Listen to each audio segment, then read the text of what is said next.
small house, a coconut tree in the courtyard, the leaves of which are gently waving in the pleasant air of the countryside. This not only provides a beauty to the eyes, but also supports the economy of our villages and thereby that of our country. The coconut is primarily a smallholder's crop with a recorded history of cultivation going back to more than 3,000 years. It is one of the most beautiful trees in the world. Every part of the tree is useful to man. Hence, it is called Kalpavriksha, the tree of heaven. The coconut palm is found to grow under varying climatic and soil conditions.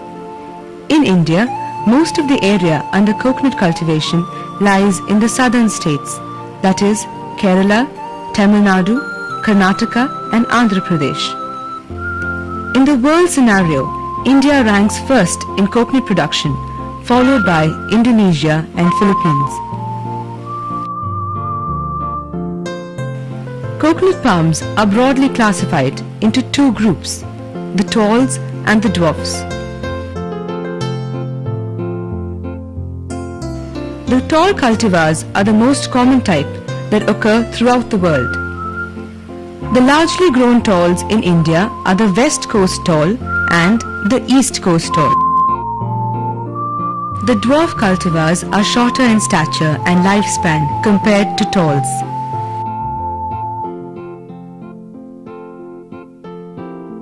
Chowgat Orange Dwarf, a dwarf cultivar, is well known for its quality tender nut taste. The hybrid between tall and dwarf cultivars show high vigor for growth and yield. Lakshaganga, Chandra Sankara, Chandra Laksha, Anandaganga and Keraganga are some of the hybrids which show good performance in yield. Still, the productivity of coconut palm in India is low compared to its potential. The main reason for such low yield is that the coconut farmers do not pay much attention to scientific practices.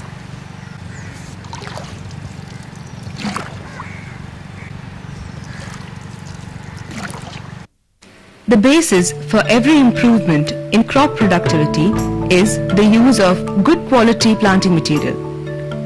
In coconuts, seedling vigor is highly correlated with adult palm characters such as early flowering, higher nut yield and copra production. If the seed nuts happen to be of poor quality, the new plantations will prove to be uneconomic, causing considerable loss of time and money to the grower.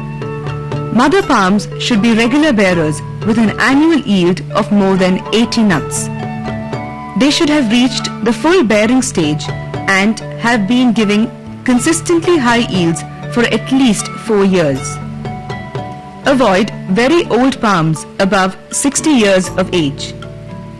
Through a series of selections made at different stages, it is possible to obtain good quality seed nuts and seedlings. Remember these things while seed nut collection. Collect seed nuts from January to April in the West Coast region. Harvest only mature nuts, that is, above 12 months old. The mother palms should have attained 20 years of age. They should yield more than 80 nuts per palm per year under rain-fed conditions and 120 nuts under irrigated conditions, and should be free from any diseases. Nuts should not be damaged while harvesting. Nursery can be raised in a well-drained, coarse textured soil near dependable water source for irrigation. The seed nuts should be planted in long and narrow beds at a spacing of 40 into 30 cm during May-June, either horizontally or vertically in 20 to 25 cm deep trenches.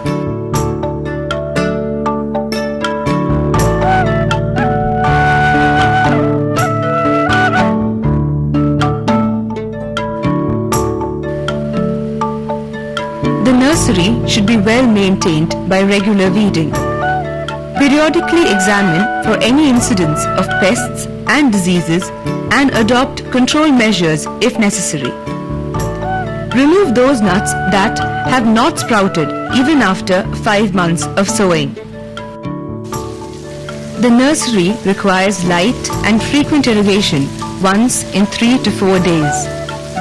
Plants which are deformed or whose development is stunted must be removed. Early splitting of leaves is a good indicator of the rapid development and early bearing. From 1-year-old nursery, select vigorous seedlings having minimum of 6 leaves and girth of 10 cm.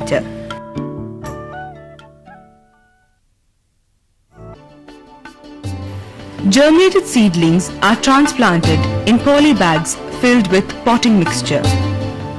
The bags must be of size 60 into 40 cm with 8 to 10 holes at the bottom.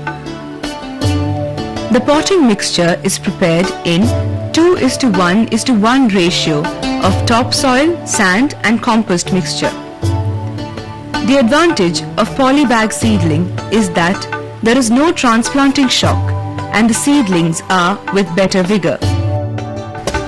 The next step is planting of the seedlings. The size of pits for planting is 1:1:1 meter in normal soils. In soils with rocky or hard substrate, larger pits of 1.2 to 1.5 meter cube are preferred. After opening the pit, fill up the pit with topsoil to a height of 60 cm below ground level and plant seedlings in the center. Farmyard manure or any other compost can be mixed with the topsoil. In waterlogged soil, mounds are made and seedlings planted at the center of mound. Planting is generally done during the beginning of monsoon. In areas liable to waterlogging, planting is taken up towards the end of monsoon. The transplanted seedlings should be shaded and irrigated regularly during the summer months. Most of the existing plantations are planted in square system at a spacing of 7.5 meter into 7.5 meter. Rows oriented in east-west direction would increase light availability for intercrops. Replanting or underplanting becomes necessary when the yield declines due to old age and long neglect. Generally, it is practiced where old palms are removed in stages over a period of 3 to 4 years. The pits should be widened every year before the application of manure. The pits should be gradually filled up as the seedlings grow. Regular manuring from the first year of planting is essential to ensure good vegetative growth and high yields. The first application is to be done 3 months after planting.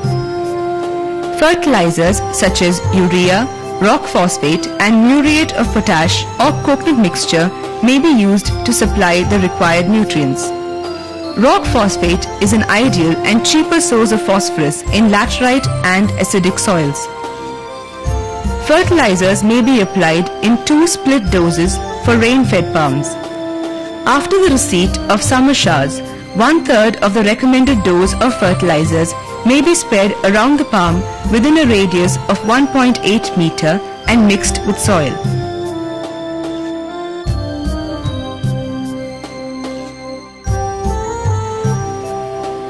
Circular basins of 1.8 meter radius and 25 centimeter depth may be taken during August-September and 50 kilograms green leaf or compost for each palm may be applied in the basins. The remaining 2/3 of fertilizers may be spread over the green leaf or compost and the basin is covered. If the palms are irrigated, fertilizers can be applied in 4 or more splits, avoiding the heavy rainfall period. An application of 500 gram nitrogen, 320 gram phosphorus and 1200 gram muriate of potash is generally recommended for an adult palm every year. In acidic soils, for this purpose, about 1 kilogram urea, 1.5 kilograms Masuri phos and 2 kilograms potash will be required. For other soils, instead of Masuri Phos, 2 kilograms superphosphate may be applied. If coconut mixture is used, the quantity will be 5 kilograms per palm per year. In sandy soils of Onatagura, an additional amount of 3 kilograms magnesium sulfate may be applied. Coconut plantations have good scope for organic farming. A considerable part of nutrient requirement can be met by recycling the plantation wastes. CPCRI has standardized a low-cost technology of vermicomposting coconut leaves using a local earthworm, that is, Udrillus species. The institute is also supplying nucleus cultures of this worm to farmers for their use. For vermicomposting, coconut leaves are treated with fresh cow dung at a rate of 10% by weight and allowed to undergo a preliminary decomposition for about 2 to 3 weeks. Then add 1000 earthworms for each ton of wastes. Mulch the material properly and protect from direct sunlight. Regular watering is to be done to maintain moisture. The earthworms will decompose the biomass and in 60 to 75 days vermicompost will be ready. This is an ideal organic manure for many crops. It contains 1.8% nitrogen, 0.2% phosphorus and 0.16% potash, apart from high population of beneficial microbes and growth promoting substances. A simple technology has also been standardized to multiply earthworms. For this purpose, prepare a culture medium with 1:1 mixture of cow dung and decaying leaves in plastic basin or cement floor. Later, introduce 50 earthworms for 10 kilogram mixture. Provide shade if needed and sprinkle water to maintain moisture. Earthworms will multiply in large numbers in this mixture. The productivity of coconut is adversely affected by soil moisture stress in summer months. The palms respond well to summer irrigations. Where basin irrigation is practiced, apply 200 liters of water for each palm once in 4 days.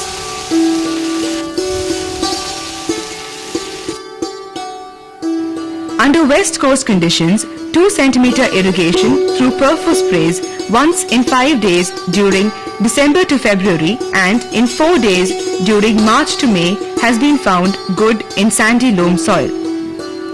In areas where water is scarce, soil is sandy and labor is costly, drip system of irrigation can be practiced.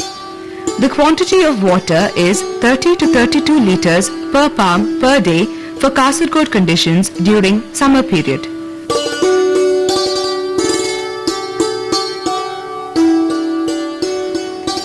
Addition of 25 kg coconut pith or coir dust for each palm as mulch or spreading coconut husk with convex side upward help in conservation of soil moisture.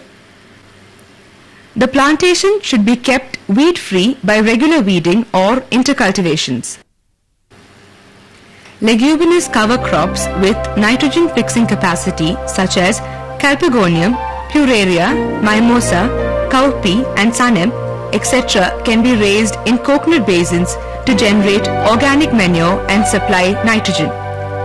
The seeds are sown with onset of monsoon in May and biomass incorporated into soil during August-September. Biofertilizers containing beneficial soil microorganisms are low-cost input for crop production. Nitrogen-fixing bacteria and phosphate solubilizers enhance growth and vigor of coconut seedlings. Coconut as a monocrop is only marginally productive and profitable. The growth habit and planting pattern of palm offer wide scope for adoption of cropping and farming systems. Over the years, CPCRI has developed several innovative cropping models to enhance the productivity and income from unit area of plantation. a number of crops including tuber crops, spices, fruit crops, vegetables, flowering plants, pulses, medicinal and aromatic crops can be successfully grown as inter or mixed crops in coconut plantation. Once the palm attains a height of 5 to 6 meter, cocoa, pepper, clove, nutmeg, etc. can be grown as mixed crops in high-density, multi-species cropping system. This involves growing large number of crops at an optimum level of plant density to maximize production from unit area of land, time and inputs. In this system of cropping being evaluated at CPCRI, the highest productivity was obtained at 2/3 level of recommended fertilizer application with recycling of biomass produced. Recent studies have revealed that patchouli and many medicinal plants as well as high-value crops such as vanilla are compatible and hence suitable mixed crops for coconut. Separate manuring and irrigation facilities are to be provided for these crops. Mixed farming by raising fodder grasses such as hybrid napier or guinea grass along with leguminous fodder crops in coconut gardens has been found to be profitable. Raising such crops in 1 hectare plantation can support 4 to 5 dairy animals. Biogas plant can also be set up in the mixed farming unit itself. Maintaining milch cows and other components such as poultry, pisciculture, rabbitry, etc. help the farmer to enhance his income and provide additional employment to the farm family.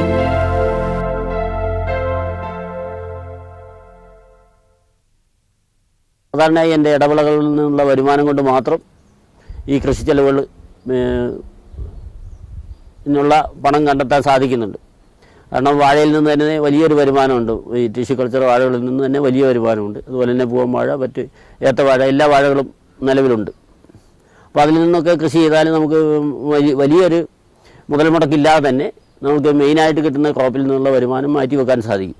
കൃഷി ലാഭകരമാണ്, ഒരിക്കലും നഷ്ടമല്ല. കാരണം നമുക്ക് കിട്ടാവുന്ന പരമാവധി ആദായം ഇതിൽ നിന്നെടുത്താൽ പരമാവധി നമുക്ക് ലാഭം ഉണ്ടാക്കാൻ സാധിക്കും. കൃഷി ഒരു കാലത്തും എത്ര വില പറഞ്ഞാലും തെങ്ങ് കൃഷി നഷ്ടമല്ല എന്ന് വിശ്വസിക്കുന്ന ആളാണ് ഞാൻ. കർഷകർക്ക് അതുപോലെ എല്ലാ കർഷകരും ഇതുപോലുള്ള ഇടവിളകൾ കൂടി കൃഷി ചെയ്താൽ അവർക്ക് പരമാവധി നല്ലൊരു ഇൻകം അതിൽ നിന്നുണ്ടാക്കാൻ സാധിക്കും. The coconut palm is affected by a number of pests and diseases which affect the productivity. The important pests are rhinoceros beetle, red palm weevil, root grub and eriophid mite. The major diseases are bud rot, root wilt, leaf rot and stem bleeding. Regularly check the plantation for pest and diseases, and suitable phytosanitary as well as other plant protection measures are to be adopted to protect the plantations.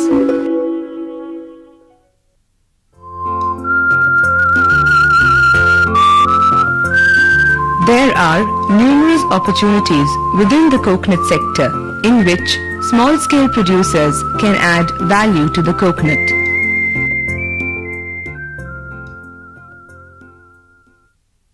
The Central Plantation Crops Research Institute, Kasaragod, has developed various production technologies for enhancing income to the farming community.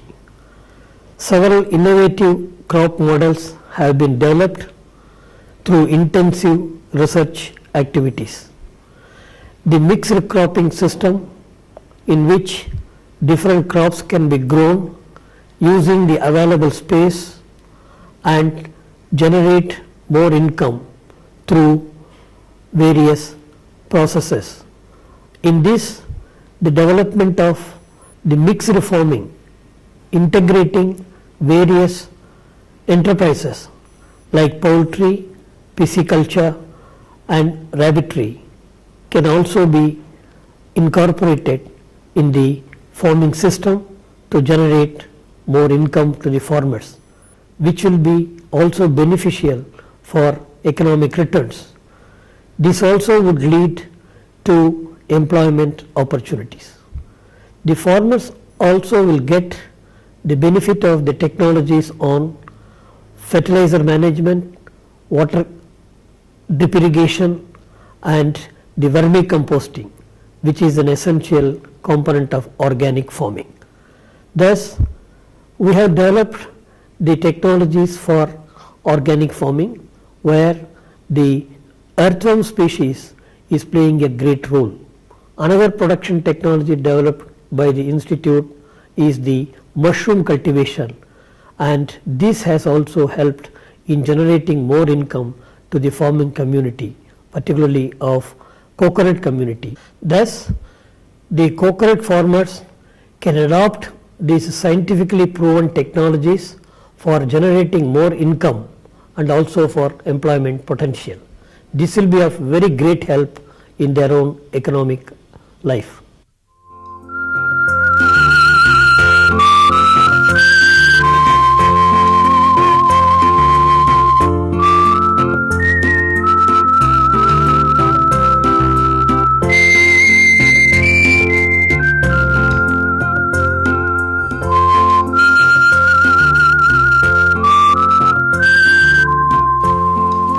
The coconut is a very versatile tree.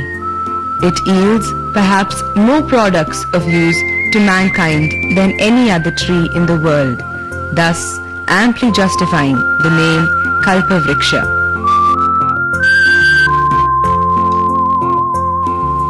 By adopting suitable cultivation practices, the coconut farmer can hope for a better future.